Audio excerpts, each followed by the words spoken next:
Lagos was buzzing. The sun was hot, the streets crowded, and the sound of car horns filled the air like a never-ending song. In the heart of Victoria Island, a black Range Rover pulled up outside a luxury cafe. From the back seat stepped Jidena, young, tall, and dressed like wealth itself. At only 27, he was already one of the richest tech entrepreneurs in Africa. His face, sharp, his eyes, cold like a man who had seen betrayal and buried love. Inside the cafe, a girl sat alone by the window. Pale skin, golden hair, sunglasses covering half her face. She was just 19, sipping a cold drink and scrolling on her phone. But something about her didn't match the usual tourists. There was this calm pride in how she sat, like the world should adjust to her pace. Chidena entered with his usual air of importance. The manager rushed to greet him, almost tripping over himself. He wanted his usual table, but that was the one the white girl was sitting at. What happened next? No one expected, not even Jidena himself. That table, that girl, they were about to rewrite the billionaire's entire story. Jidena walked up to her, not with arrogance, but with the entitlement money often brings. He tapped the table with his car key. "Excuse me, this is my seat." She didn't even glance up. "I don't see your name on it," she replied coolly. That one sentence, just that. And something in Jidena snapped. People say he was under pressure, that he just lost a deal, that his father had insulted him that morning.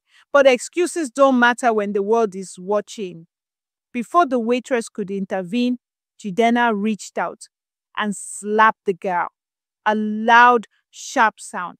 The entire cafe froze. The girl slowly turned her face toward him.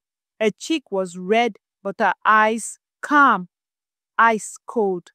"You just made the biggest mistake of your life," she whispered. He scoffed. "Do you know who I am?" She smiled, lips barely moving. "No, but I know who I am." People started recording. Staff rushed in. The girl stood, adjusted her bag, and walked out without another word. Jadena didn't chase her. He thought the moment was done, but it had just begun. That night, the video was everywhere. African billionaire slaps white teen in Lagos. It trended on Twitter, Instagram, TikTok. Some called him a monster. Others defended him, saying maybe she insulted him. But nobody knew who the girl was. Until the morning, news broke.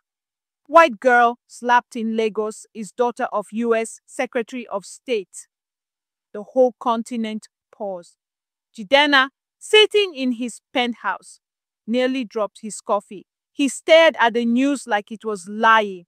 What? Turns out, the girl, Emilia Carter, wasn't just any teen. She was the daughter of one of the most powerful people in the world. She was in Nigeria on a low-key diplomatic internship. No guards, no media, just vibes. And now, every embassy wanted answers. Protesters gathered outside his office. Journalists camped in front of his mansion.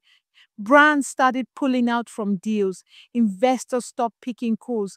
In less than 24 hours, the golden boy of Lagos was becoming a pariah.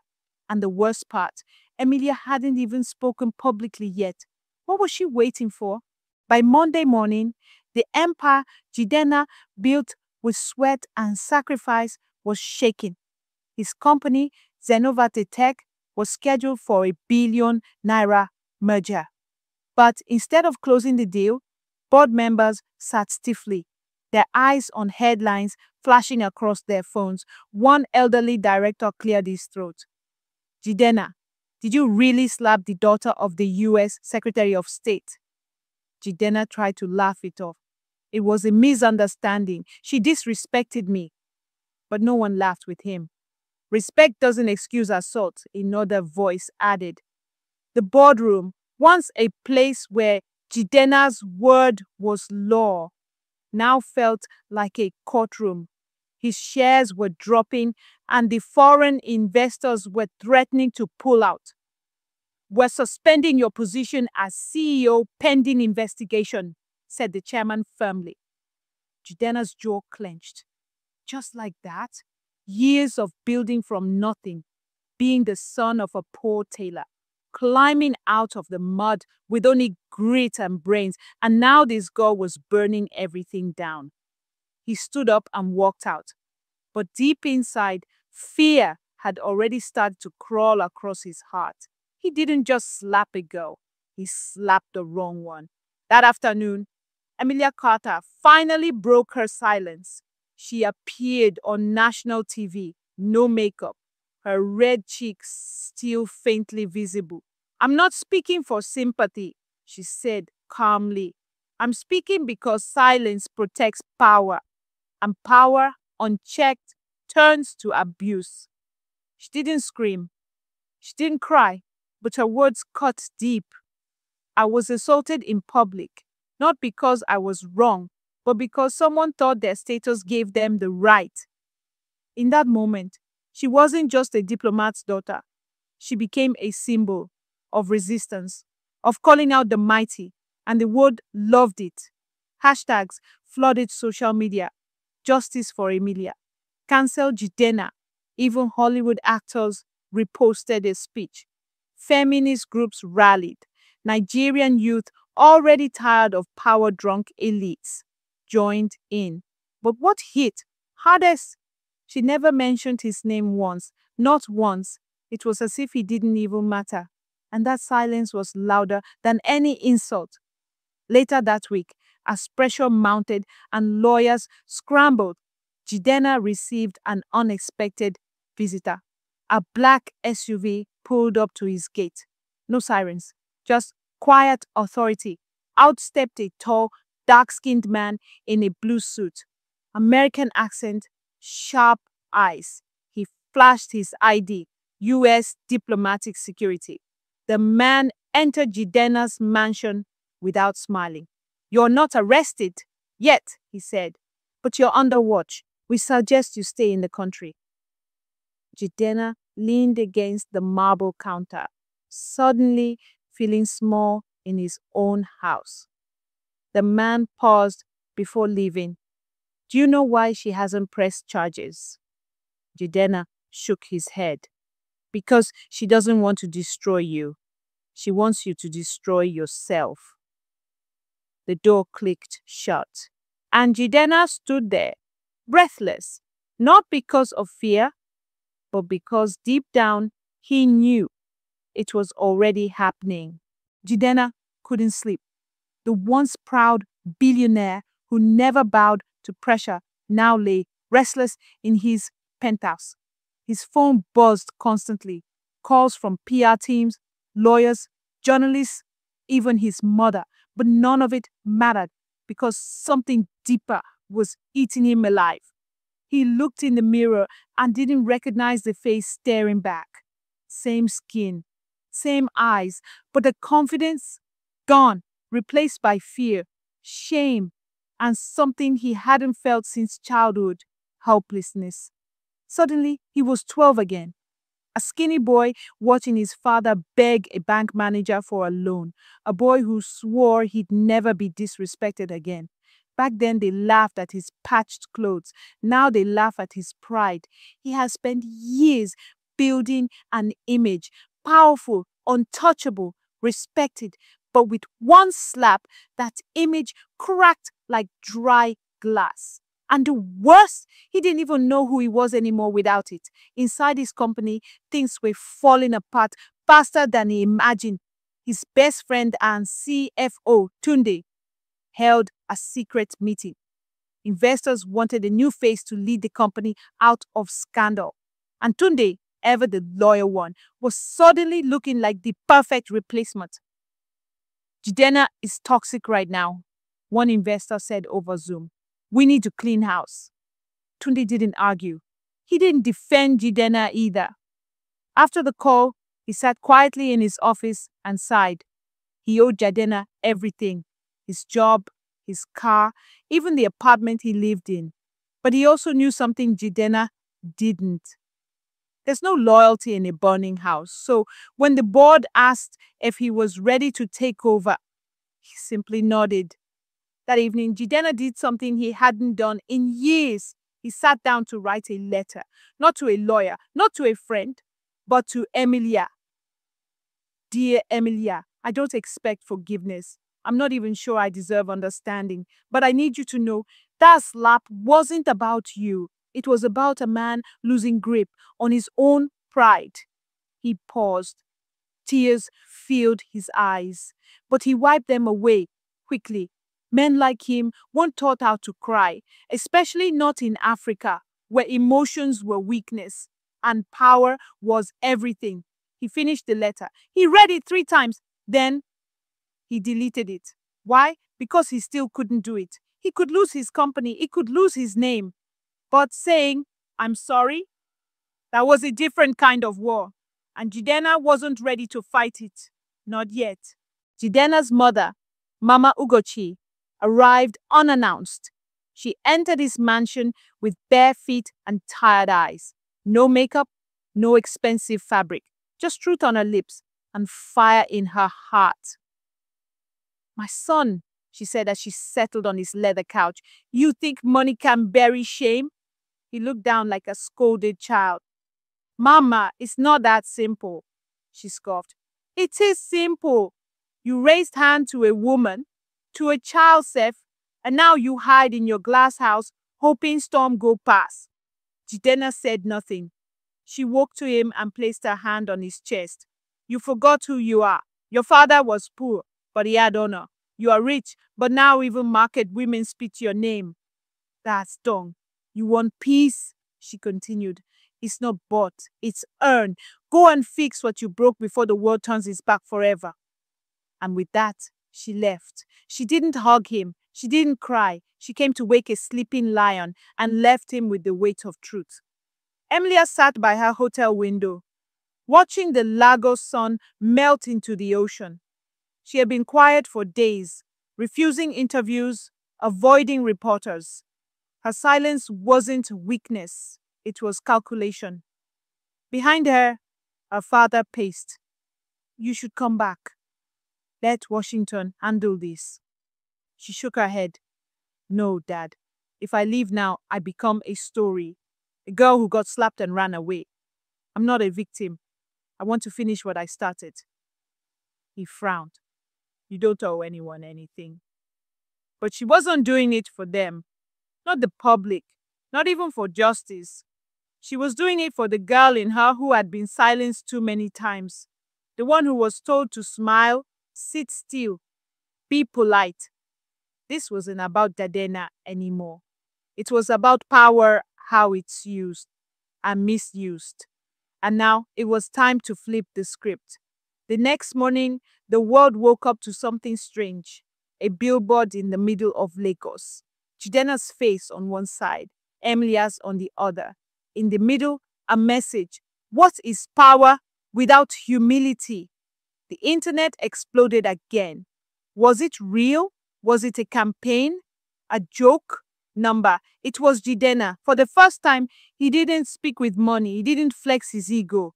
He simply stood before the world and admitted he was wrong without saying a single word.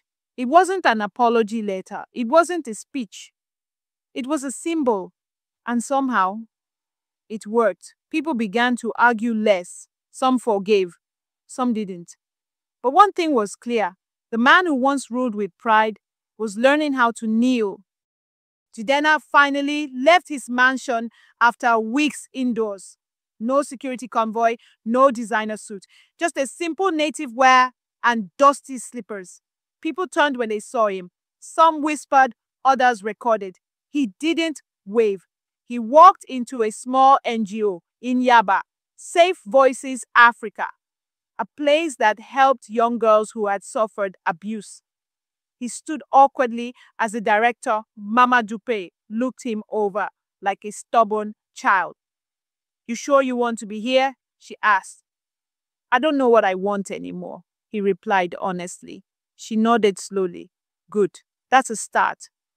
They took him through the halls. Girls no older than Emilia stared at him. Some glared, some smiled shyly, and that's when it hit him. Emilia wasn't alone. There were thousands like her, girls who'd been silenced by pride, pain, and power. Jidena didn't say much, but that day something cracked inside him. Not his pride, his perspective. Back at Zenovat Tech, Tunde sat in the CEO chair, but it didn't feel right. Yes, the investors backed him. Yes, the staff clapped. But late at night, when the lights dimmed and silence returned, guilt crept in like a thief. He had watched Jidena rise from gutter to greatness. He knew his flaws, his temper, his pride, but he also knew the fire behind that man's drive. Still, he had taken the crown without a fight.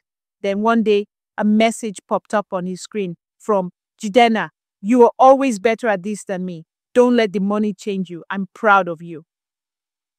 Tunde stared at it for minutes.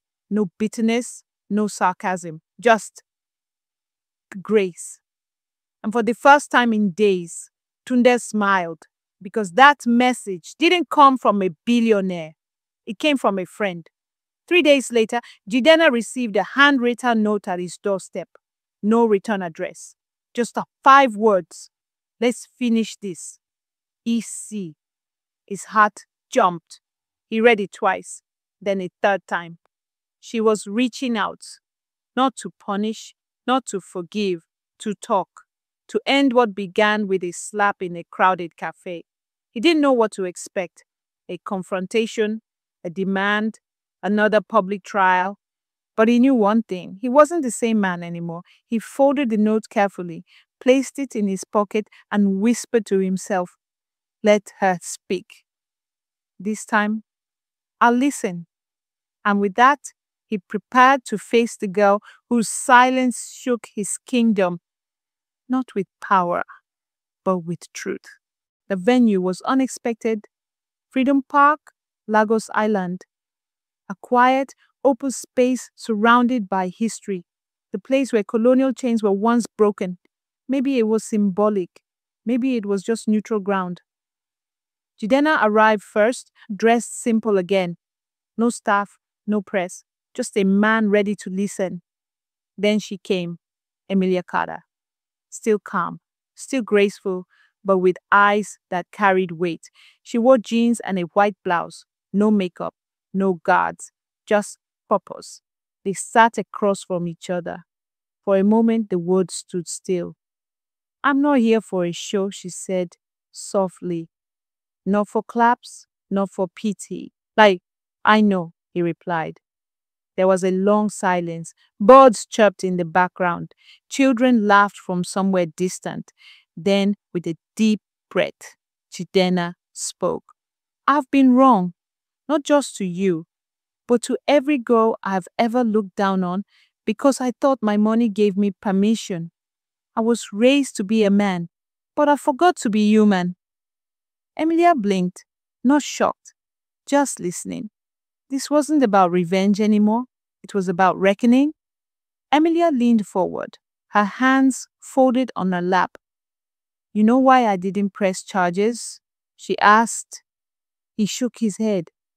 "Because that slap didn't hurt as much as what I saw in your eyes when you hit me.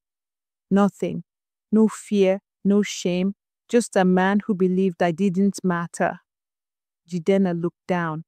"My whole life," she continued, "I've watched people like you, men in boardrooms, on red carpets, pretend that apologies fix everything.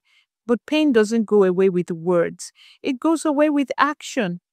He nodded slowly. "I didn't come here to forgive you," she said plainly. "That's not mine to give.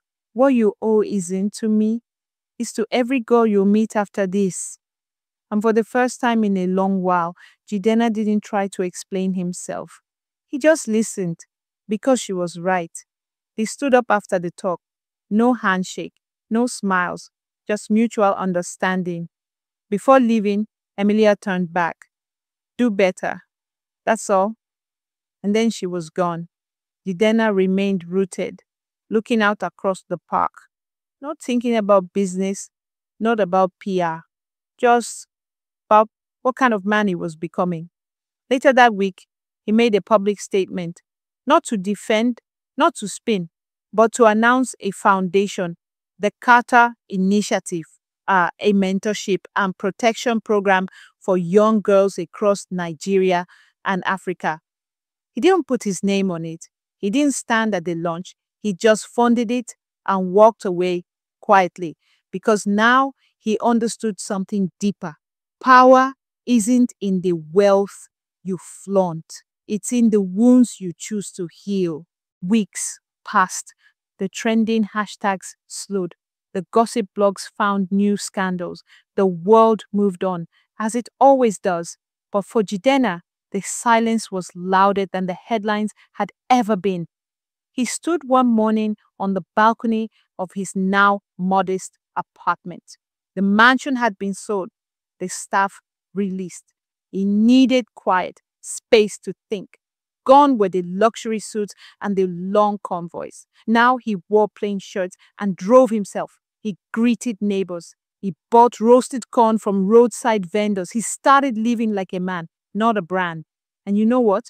Peace started to return. Not all at once, but in pieces, because sometimes losing everything is how you find yourself.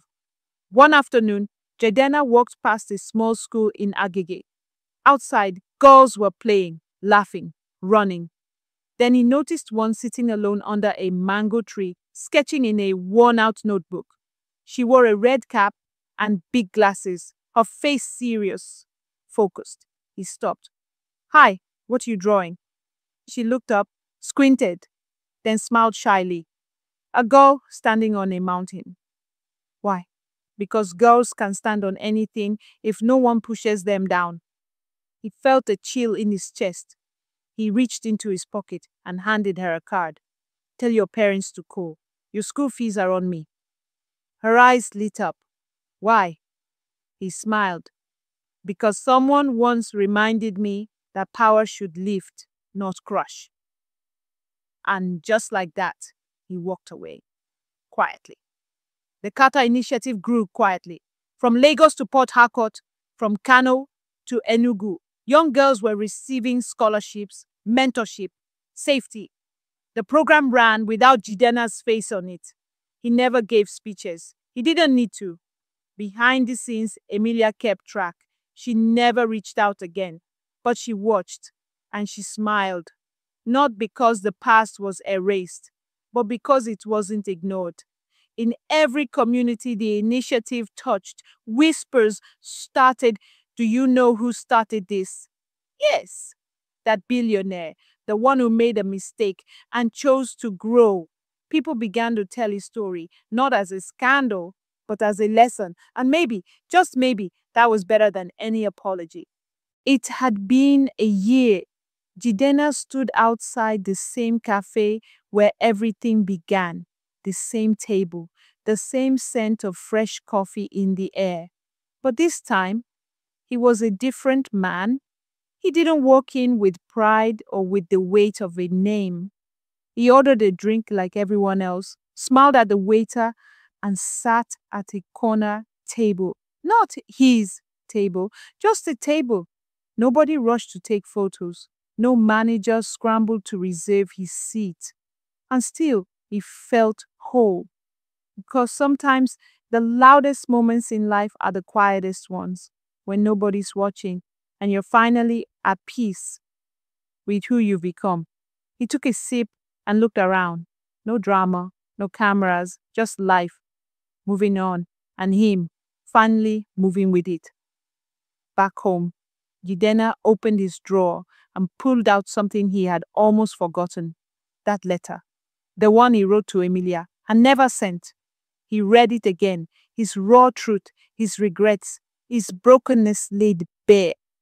But this time he smiled, not with shame, but with acceptance. He didn't need to send it anymore. His actions had spoken louder than any words could. Still, he folded it gently and placed it into an envelope, writing on the front, "For the day she ever needs to know." Then He locked it away, not to forget, but to remember. Because healing isn't forgetting the past, it's choosing not to be ruled by it. Years later, in a small village classroom, a little girl stood before a chalkboard, speaking boldly. When I grow up, she said, I want to be powerful, not to scare people, but to protect them. Her teacher smiled. Very good. What will you call yourself? The girl thought, then grinned. I'll be like that man who made the big mistake and fixed it. The class laughed, but the teacher nodded slowly, touched, because that man, Jidena, had become more than a scandal. He had become a story about humility, a story about redemption, a story about what it means to fall and choose to rise again. And in the end, that was the legacy he never planned for, but the one that truly mattered.